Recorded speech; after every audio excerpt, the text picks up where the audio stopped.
Hello guys, just wanted to show the Skoda Citigo 62 plates. Nothing happens after the engine, after you turn on the ignition. Sorry, it's a bit wobbly around here. So yeah, nothing happens, nothing in the clutch. I'll turn it back off.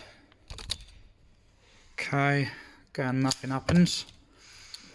And so far I've checked all the fuses, relays, cables around the dashboard.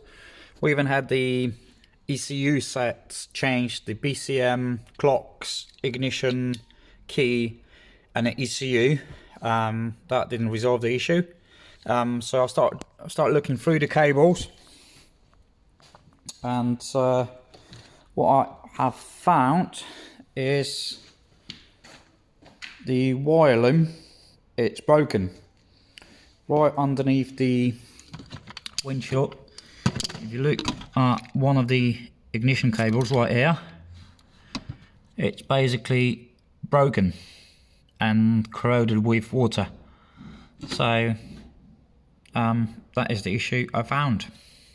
Hope that helps in the future to any of you guys, and if I did help, don't forget to press the like and subscribe. I shall make some more videos.